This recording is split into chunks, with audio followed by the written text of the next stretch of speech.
Hey everyone, this is Corine Lafont, your favorite radio host, your only radio host, and favorite girl, of course, talking to you from the lovely Caribbean island of Trinidad and Tobago in the Caribbean on Between the Lines. And you see two beautiful people next to me. Oh my God, they're my favorite couple. I'm not lying. I'm not lying. And I want to say a disclaimer before I introduce them. I am absolutely in love with this couple. Absolutely in love with this couple. When they came on my show 2 years ago, we had a fabulous time and they are a repeat guest here today. And what we're going to be talking about is some juicy stuff because I want them to get a little bit more personal into themselves and to share how they lasted so long and continue to last. And so I'm going to be probably asking some personal questions. Personal questions because we need to know, and when I say we, I'm representing the single persons out here as well as the married ones so that they can help us along on our journey. I find there are too many difficulties happening in relationships for whatever reason, and I think they are doing something good, they are doing something right. And I might get a little bit more personal with Freddy. Elsbeth knows that I'm in love with her husband, so she's used to this, and I'm sure she knows it's not me alone in the world that's in love with her husband. So that was just a little disclaimer. So let me tell you just a little bit about this beautiful couple, and then we'll go straight into it. So Dr. Elsbeth Meuth, I hope I pronounced that correctly. She'll tell us where she's from. And Freddy Zental, he'll tell us where he's from. Freddy Zental Weaver have assisted thousands of couples and singles create lasting intimacy and fulfillment in their life and relationships. Freddy Zental are beloved husband and wife, as I mentioned before, as well as business partners residing in Chicago. So official welcome to this beautiful couple. Thank you so much. Good to be back. Yes, it's good to be back. And you haven't changed from 2 years. No aging, no nothing. I don't know what. So listen, Into You I See. You notice that is the title of this episode. Into You I See. And it's really a play on intimacy. I'm sure you know that. Into You I See. Now, intimacy, most persons take that word to mean sex. You hear intimacy, they think sex. Why do you think that is? And what is causing that confusion in persons? Any one of you could go first. You decide. Okay, let me say first, it's not into you I see, it's into me I see. So intimacy, into me I see. So that is often again associated with what happens automatically when we're in our sexual aliveness with ourselves or with a partner. We drop into a state of more loving, open, sensitive, caring vulnerability, pleasurable. And so that feels very intimate.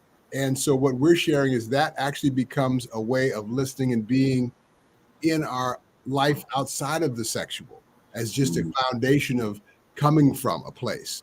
So that's what we want this intimacy day to be, for people to begin to start to look inside and start creating their life from the inside out, not being subjected to the weather. I can't change the weather, but I can change how I feel about it.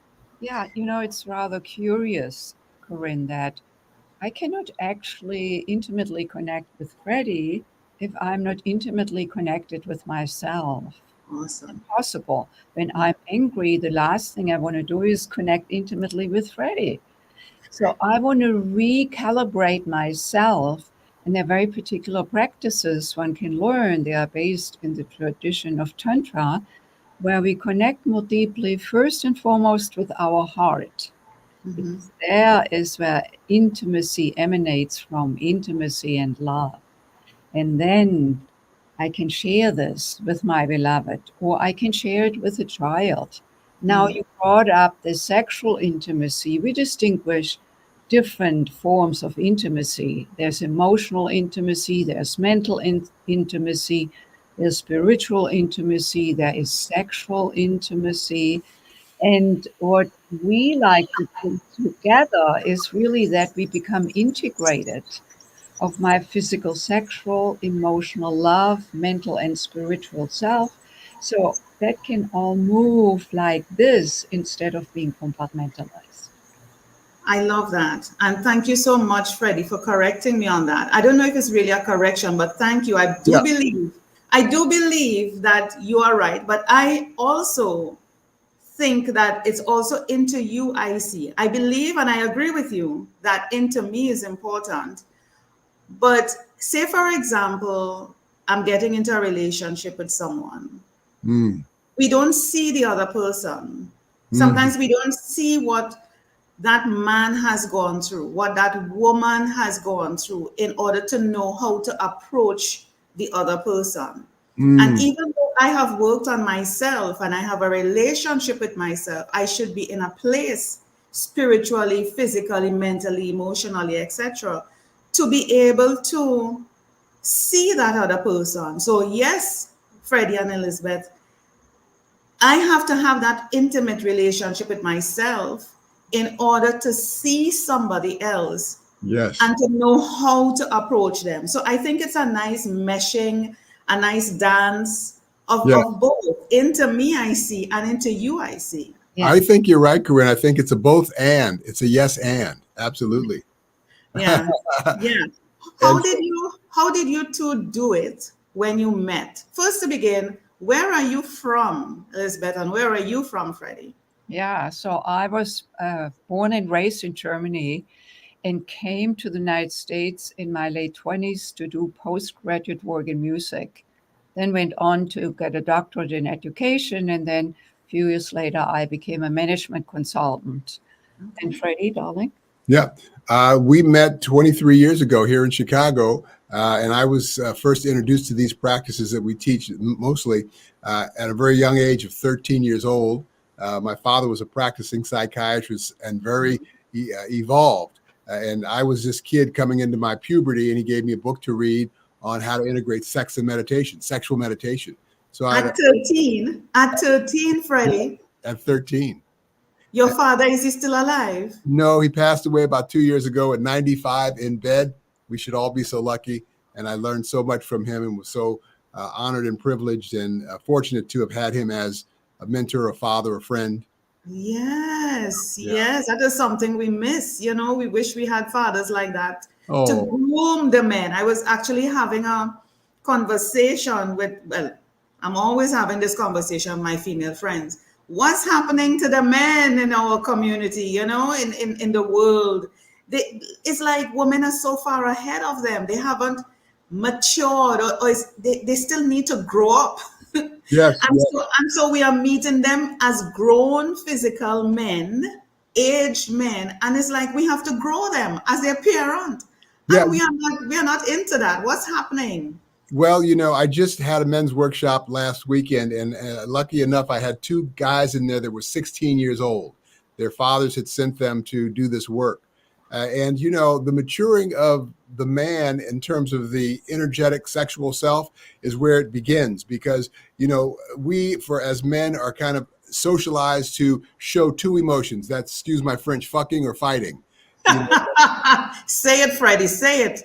but intimacy, caring, nurturing, showing, crying, that sort of thing is considered weak. And as men, we don't see that that's strength too, to be seen It and show is. ourselves. And so in the tantric practices, one of the primary edicts for the man is learning to separate ejaculation from orgasm. And not necessarily to be a better lover, though it will inform your lovemaking with another, is really working to transform how we come into our sexual selves in terms of being run by our sexual energy. Because for a guy, that's where we start feeling in our sexual energetic self. And when we're in our sexual self, that's one of the one places for guys that they can be open, loving, vulnerable. Yeah. So we crave that, right? So that's the only place. So for a man to learn to consciously move his sexual energy to his heart with breath and awareness and muscle practice, then he starts to transcend the unconsciousness around the sexual self. And now the polarity can start to happen. in terms of integrating a fuller emotional range. And that's where men need to grow up. And they are. When they come to this work, that's one of the things that they see really affects how they are being in their relationships. Are you offering your workshops online by chance? Because I think all the men, from the time they are pushed out of the womb, they need it. Yes, yes. So Absolutely. Freddy's men's sex and power workshop is available both in person. So there are some participants who come here to the Institute in Chicago, the TantraNova Institute, and then some participate online on Zoom. So it's a hybrid workshop, so it's accessible everywhere in the world. Awesome. I want to come back to my question because I think I forgot it after we moved on to something else. But I asked, how are you intimate with each other? Into me, I see, and into you, I see when you first met 22, 23 years ago. How did that happen? Oh, so I think one very important aspect of our meeting was that both of us wanted to bring a committed beloved relationship into our life. So there was a readiness on both sides because I had struggled before with attracting unavailable men. I delved deeply into Tantra and healed a great deal of distrust that I held towards men without having been aware of it. It was underneath in my subconscious. So that got cleared out. And so I became available fully. And so when we met, it was like, Corine, it was like we were brought together to do something that is bigger than each of us. And that is what we created. It was more a feeling. It was not like in the beginning, you're so into each other and, we just really enjoyed. Yeah, we pretty quickly transcended what I call the romantic drama. And we didn't have children. We did buy property together. But when we created this work, which has really so fulfilled us and really been, for me, my greatest gift and greatest thing I could be doing on the planet in this life that I have. Yeah. And so then the intimacy, because, in the beginning, when we fall in love, it feels so wonderful. And we are so swept away and we only can think of him or her. And then after 6 months or 3 months, the hormones have slowed down. Yeah. And we may get to see the other also with their frailties. And, so then what is available to us? And this is something none of us gets introduced to. We don't have a class in high school or college about how to create intimacy and love consciously in relationship. So then we set out when we started, and we both were then certified as Tantra teachers. We set out to create a curriculum that guides people to the principles and practices of creating lasting intimacy consciously, so they know what to do when the juice may have left a little bit, to regenerate, to rejuvenate, to come together. And now, it's like we have daily practices. We call them tantric quickies. Now they are not there are not sexual practices, but there are intimacy practices where we connect. And we could just show one to you. Of course. Great. You want to like? So we put one hand on each other's heart, and gaze into one another's left eye. And then we breathe in together, and we breathe out together. Inhalation, we visualize receiving energy from the hand at the heart into your heart. On the exhalation, you visualize with your attention and intention on sending your exhaling breath into the other's heart. And you start that circuit and that flow with your conscious thought, attention and intention, and your breath synchronized, and your eye gaze, which is connecting to the left center of the brain. So now we're in the receptive center of our awareness. And this is where we're starting to let go of a lot of the story making and interpretation and meaning that we often have in the words that we speak and the thoughts that we have. And we're just getting to the nothingness of being. And that's a reminder. And that is where connection is available. And the more you do this circular, sending love, Yes. And receiving love, the more the body is used to it, the more our awareness is used to it. And we can drop into this like in one moment for 3 breaths, and we feel we Shift it connected. from, whatever, a phone call or whatever it might be that pulls you out of your, Busy, just presence. busyness, anxiousness, Yeah. worry, or, he did something I didn't like. And instead of dwelling on that, oh, he's wrong, and of course I'm right, That's what I find relationships tend to. You're wrong. I'm right. What is the fight about? And I like what you did because it just like you used the word circuit. Yeah. That energetic flow. And Yes. when I saw you did it, it came across to me as very calming. Mm-hmm. It's like everything else has stopped. We're just focused on each other, zoned in. And if you were to come back to whatever you were arguing about or wanted to argue about, you can't remember. You're like, what was it? Yeah. It doesn't have that energetic, yeah. Edge. Yes. Yeah. There may be a request to be made. There may be something that you want to share. Mhm. You can Mhm. do it though now without the charge or the make wrong or that they're doing something to you. And now the other can listen, and now we can get each other. And Yes. that's really coming into the unified field at the beginning when you said into you, into me. And it is a unified field. It's a both and, it's a yes and, because it's all Yeah. connected. I'm Yeah. seeing myself in the other, That's And right. so That's that, right. mm-hmm. But Yeah. what I liked about it, sorry for cutting you, No, no, Freddie, is no. that based on what Elizabeth said before, and this is what I find, I hear the stories, and I mean, I've been through it too, unavailable men, yeah, the trauma, the past, and you tend to carry those luggage and baggage with you. Even if you don't want to, it's in muscle memory, and you just automatically behave that way towards a new person who may not be coming to you that way. Mm. But you worked on yourself. You worked on yourself, Elizabeth. And like you said, it just automatically attracted because you were available, you were ready at that time. A lot of people are not doing the work. A Mm. lot of people are not prepared to do the work.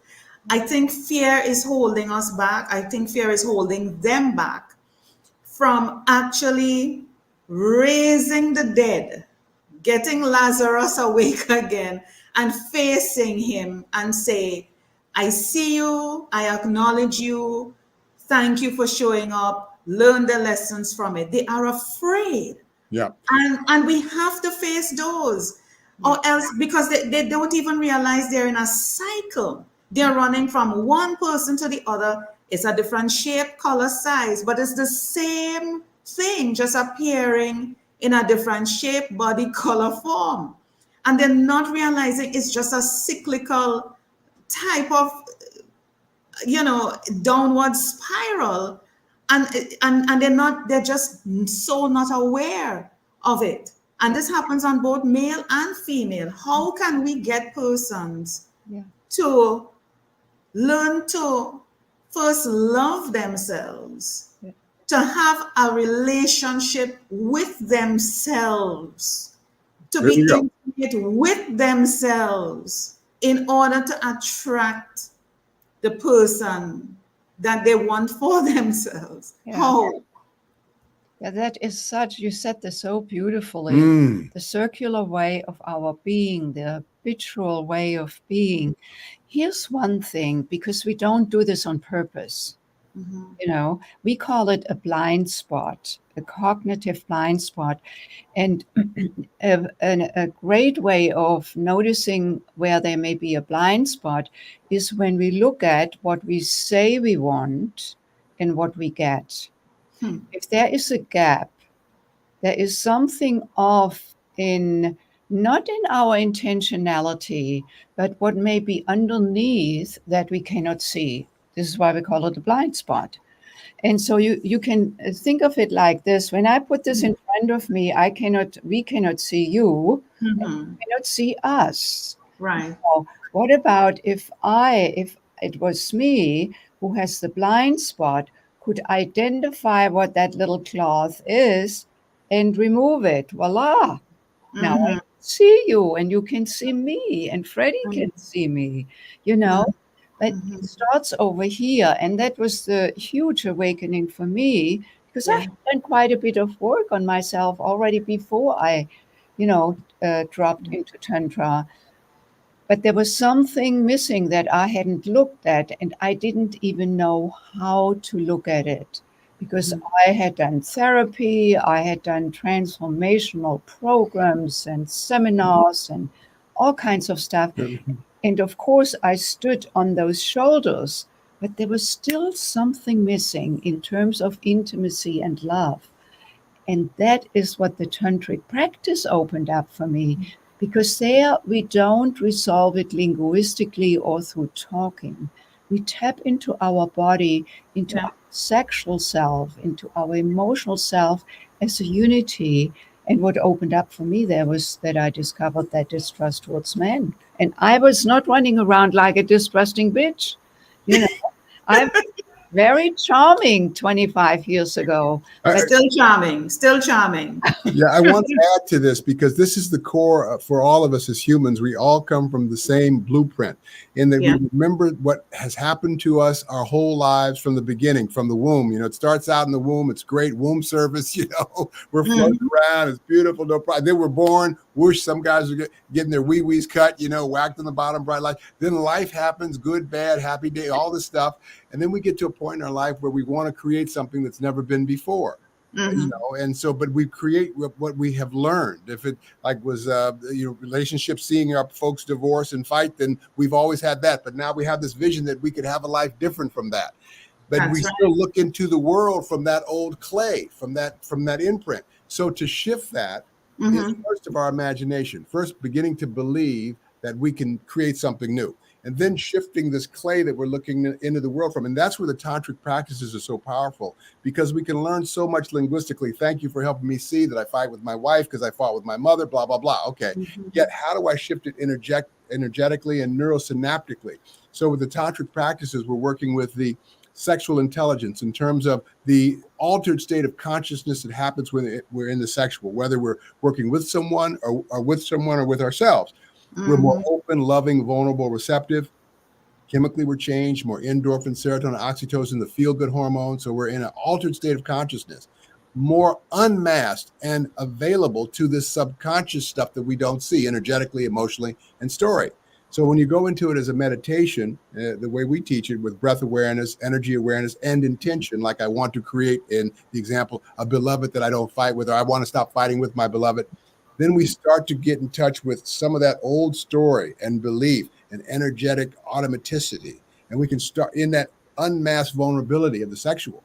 And that's how we're working with sexual intelligence. Freddy and Elsbeth, I support everything you do because that's what I practice, that's what I do. A number of persons are not on that level, like I mentioned, and they might consider that, woo-woo, who does that? Meditation, tantra, all these things. This is not what I saw my parents did. This is not what I see my girlfriend did or the neighbor did or my best friend, and she's having a happy marriage. That's what you think because you see that on the outside. That's what you think, but she may be suffering on the inside. But the thing about it, we go with what we see physically and what we think or perceive that people are being quote unquote happy about, and use that as a template to decide what we should do or what our parents have done or the church has told you you're supposed to do or your teachers from the past. But you see, the intimacy and into you I see is about you. Like I tell people, we have to undo, debrief, unbrainwash, whatever the word is, yourself from everything that you have been taught. Let me say this too. Let me add this, Corine. Some of this stuff is so deeply rooted. The best we can do is to develop this, what I call curious observer of ourselves, and not be so attached to the old story and the old stuff that comes up, and recognize that we are more than that and we are shifting that. So be gentle with ourselves, because it happens again and again, and they do all this work and then we become resigned that it could never change. And it's moment by moment. And I want to say, in terms of the woo-woo about this, You know, what's really woo-woo are single-cell amoebas, multicell organisms, and a universe that goes on forever. And that's our lineage. We're just beginning to uncover what we're part of. I love that. I love that. People, you have watched persons, let's say on YouTube. I mean, even though that's kind of reality kind of story kind of thing, you don't know already if it's true or not. But let's just go with it. And there are persons who have lasted a long time, like you, 20, 30, 40, 50, how much years? And there are some couples that fall in love with each other as the years go by. They met, like you guys, 20 something years ago. Mm-hmm. And the more you're with each other, it's like you fall more in love again. You hear the man say that, you hear the woman say that. They're just more in love. And you're like, but hold on, you look older, you're sagging, you're whatever, and you're like, what is it that you just, you will go out with them, you might be out and you would see the man look at her like how I'm looking at you guys with such loving eyes. She would look at you, she would smile, he would smile at Elsbeth. And you're like, what is going on? These people look like they're freaky. You give them a chance and they run into some kitchen or some cupboard and they're doing the do. You just don't know. They're just doing it. And you're like, what it is that is keeping them so in love year after year, day after day, 20, 30, 40, 50 years? What is it? So love is a creation. It's a daily practice. So for me, love is a social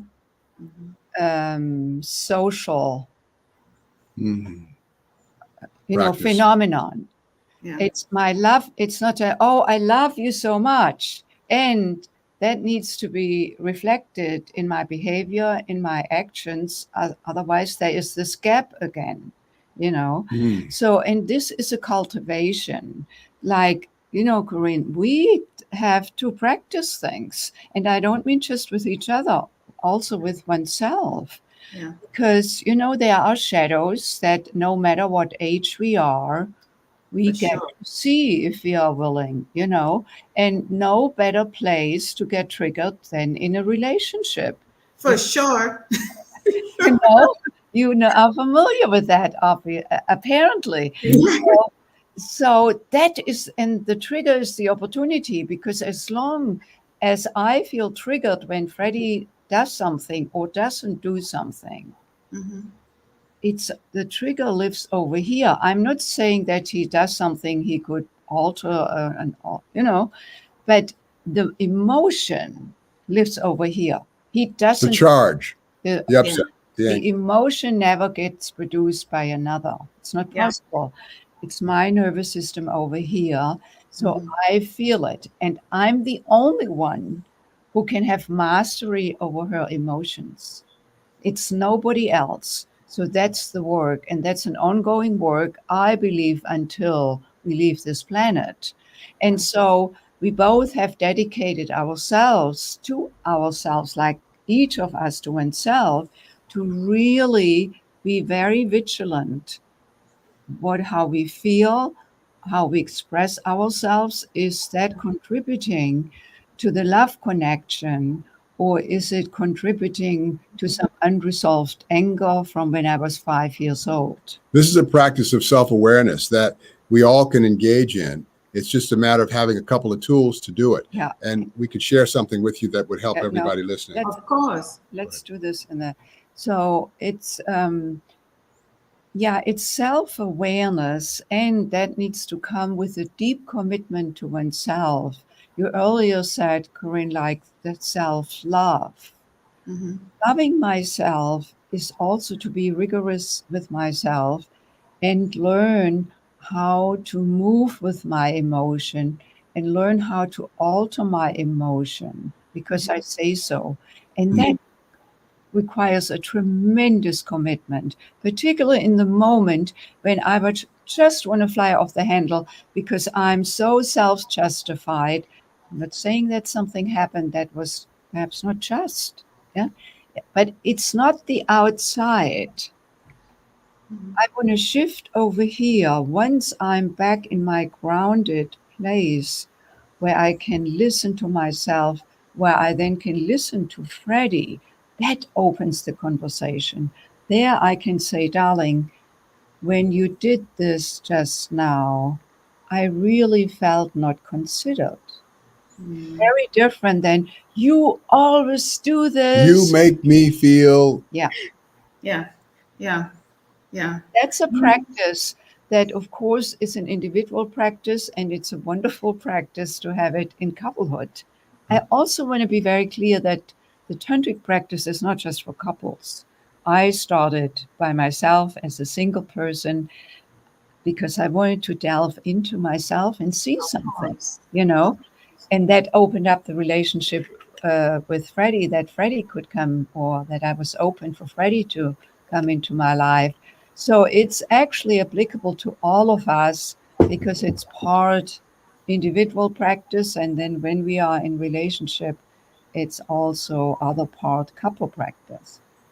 Thank you so much for that. I see we're going a little bit over time. I hope you're not time consumed or restricted, that I'm not allowed. I'm taking advantage of you. But I want to kind of sum up what you said there, which is significant. We only have control over what we do individually. And just like the example and the illustration you just did, we tend to look at the other person. If you did this, then I. If you, had done so and so, then I.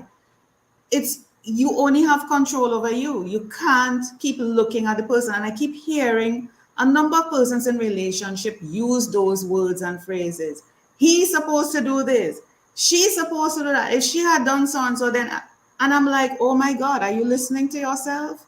You can't, you can't control the other person. And no matter how I might try to get them to come back to themselves to realize it's what you do. It's what you do. It has nothing to do with what the other person is doing. It's hard for them to switch, to make that disconnect. It's a practice, and one of the things I would just leave with your listeners, Corine, is learning to parasympathetically breathe, where we bring the breath into the nose, trachea, lungs, and extend the diaphragm sitting behind the belly, and the belly extends, and then following the breath back up and out. And for most people, they can only do it for about 3 breaths, but it does develop the capacity to start watching the thinking and the story making that we do. And this practice is actually on that gift we are giving the audience, which is called Introduction to Sexual Meditation. Yes. And to do sexual meditation, we need to cultivate that breath that Freddy talks about, which is the parasympathetic breath, unlike the sympathetic breath that we are in all the time. So we bring awareness to that parasympathetic breath that alters the chemistry within us, that allows us to become present in the moment, from which we then can start listening to ourselves and listening to another, be that a beloved, be that a child, be that a co-worker, or be this an interview host. Thank you. I'm on your website, as you can see. Guide me through it. Where are you posting, or where do you have your free gifts? What can people access on your site? Yeah. And how can they get into your workshops? Yeah. Tell me where to go. Yeah, beautiful. Thank you. So to reach us and learn more about all the offerings we have at TantraNova for women, for men, for couples, for singles, go to TantraNova.com, TantraNova.com. I'm here. On the homepage, when you scroll down, there is our book, which is really a great beginning piece of, information where you can learn all the way further down, all the way to the bottom. Okay. It's called Sexual Enlightenment. There it is. How to create lasting fulfillment in life, love, and intimacy. And you can just click there through, and then it gets you to Amazon. You can get it in hard copy or audio format. So that's another place that you as a listener can go to learn more.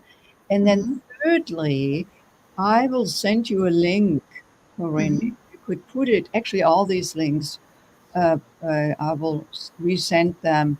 So if you could put them in the show notes, So the gift is the introduction to sexual enlightenment, where we teach the foundational practices that lead then to the cultivation of sexual meditation, both with oneself and then the partner sexual meditation. Without these foundational practices, there is no sexual meditation possible. And these foundational practices are in that video class. So if you as the listener want to learn more about it, go get that video. Awesome. I just want to acknowledge persons who are listening and watching on Facebook, YouTube, and LinkedIn. Thank you so much for your support. I see people are liking, watching, and so on. If you have any questions, I notice you didn't take the time, people who are listening and watching, to ask any questions, but don't be afraid. You can still put your comments in the, your questions in the comment section, and we will be able to answer. We, meaning myself, as well as that beautiful couple that you see on your screen, Freddy and Elsbeth. Thank you so much for sharing a bit about yourself, getting a bit more personal. Yes, I think, I so enjoy spending time with you guys. I wish if I was physically there with you, I promise, and I hope that one day to be there at one of your workshops. I will be the most vociferous person in your meditation workshops, I can tell you that. So if you're not allowing vociferous persons, then you can't have me. But I will be the We love it. We love it, Corine. I'll be the most vociferous person with excitement and energy. You might have to do things to calm me down.